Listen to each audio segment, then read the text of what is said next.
Welcome back everyone to another edition of the new OP builds, where we provide you with 10 setups that are on the rise for patch 13.23. These setups are generally lesser known and have yet to fully catch on, but are extremely powerful right now. But before we get into it, be sure to check out Skillcapped if you want to truly get better at League of Legends. We're the only service that offers a money-back guarantee if you don't climb at least 5 divisions while actively using our service. We do this because our service really does work, and if it doesn't work for you, you shouldn't pay. Learn more at the end of this video or click the link in the description below. The fact this build is not caught on sooner is a bit of a surprise, as Trinity Force Tryndamere is starting to be played a lot more and seeing insane results. The reason Trinity Force can work so well on Trynd is because he has one of the highest base ADs for any champion in the game. If you guys are not aware of how Trinity Force works, both of its passives scale off base AD, which makes the item insanely valuable for a high base AD champ like Tryndamere. The added side lane threat with this build is a massive perk as well, since you have the Spellblade proc to help you melt towers faster. In 13.23, the local gold from taking down tier 2 and tier 3 turrets has been increased, which means playing more for a split push heavy build like this will be even more valuable. The complete core build that you should be running is a Kraken Slayer Rush into Trinity Force 2nd and Hullbreaker 3rd. Grab Lethal Tempo for the Keystone Rune with Triumph, Alacrity, and Last Stand, followed by Second Wind and Unflinching for secondaries. There's been this new Rumble build that a few pros have been picking up in solo queue, and it's performing very well analytically as well. The build consists of running Horizon Focus as a core pickup instead of Demonic Embrace or Shadow Flame. The synergy between Horizon Focus's passive and Rumble's ultimate is extremely good. Whenever you damage a champion from over 700 range or slow them, you deal bonus damage to them. This means the passive not only works with Rumble's ultimate, but even when he's within 700 range due to his E slow. The 3-item core that players are running alongside Horizon Focus consists of rushing Night Harvester and then picking up Void Staff 3rd. Comet is the Keystone Rune with Nimbus Cloak, Absolute Focus, and Scorch, while the best secondaries are Bone Plating and Unflinching.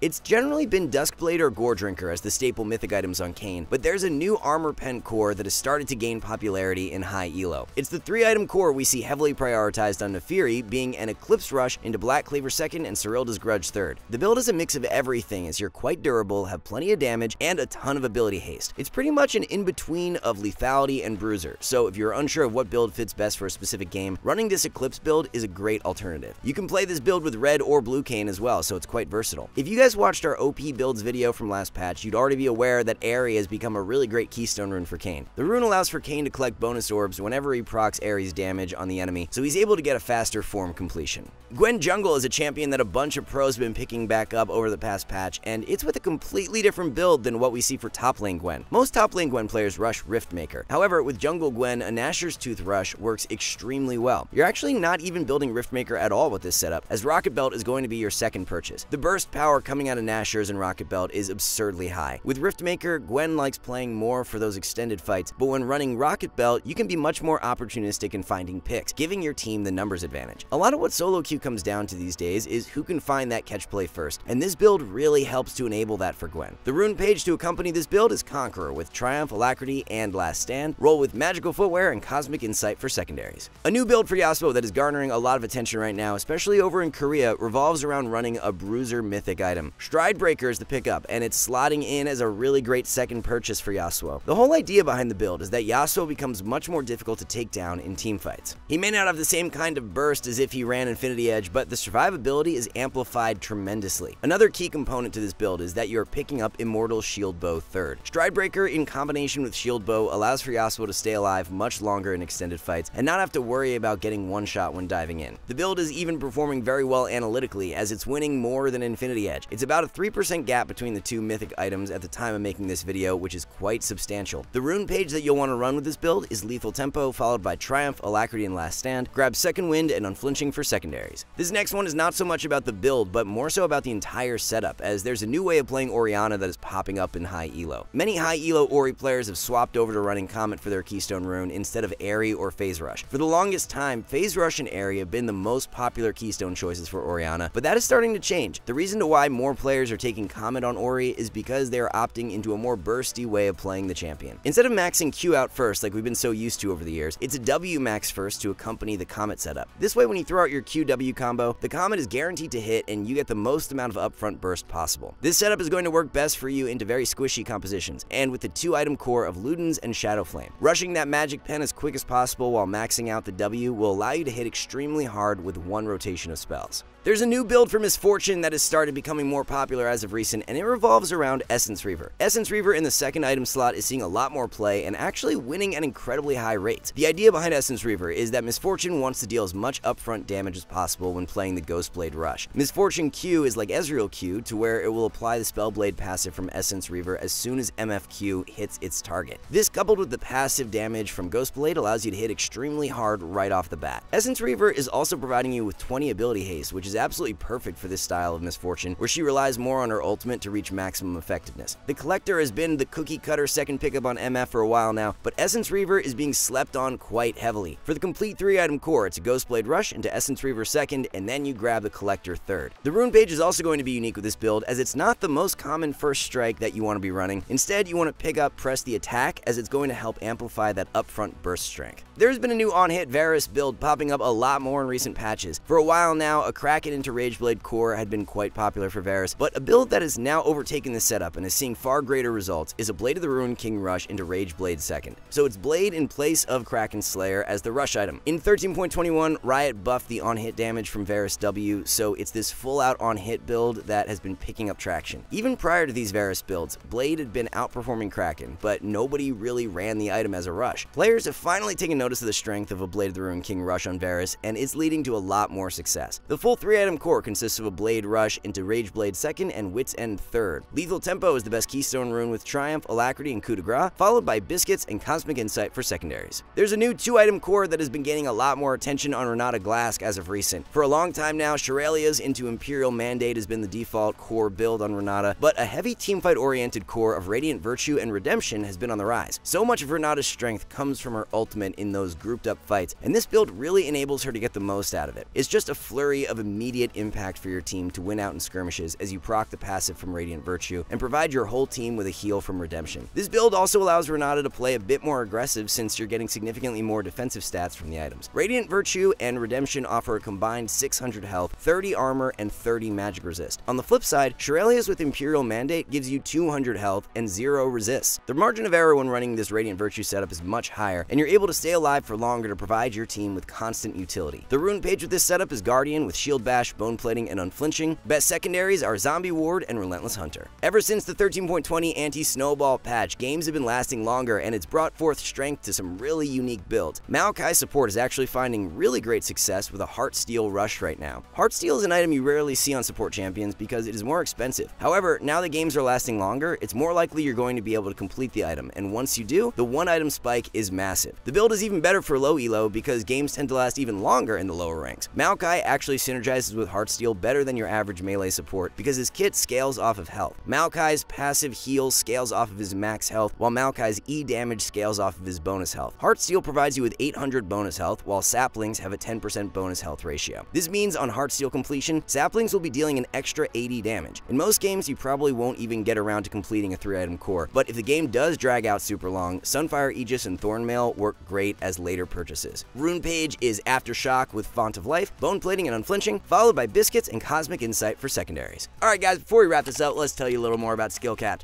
So, we offer a 5-division rank up guarantee, and think that's a pretty crazy thing to offer. It's like a gym membership guaranteeing you'll get ripped. Your local gym would go bust if they offered that, right? Not us. We've offered this for years because our service really does work. It works so well, in fact, that we're able to produce by far the largest catalog of premium league guides on the internet. We add over 20 videos a week, with over 1,600 guides curated into over 100 courses no one can compare. We've also sent Challenger players into Elo Hell 714 times and counting, where they commentate how to carry live. They also respond to all questions asked. Sign up today for as little as $6.99 a month if you are serious about improving. So that's going to wrap it all up for the new OP builds of patch 13.23. Thanks so much for watching, everyone. Good luck in solo queue, and we'll see you in the next one.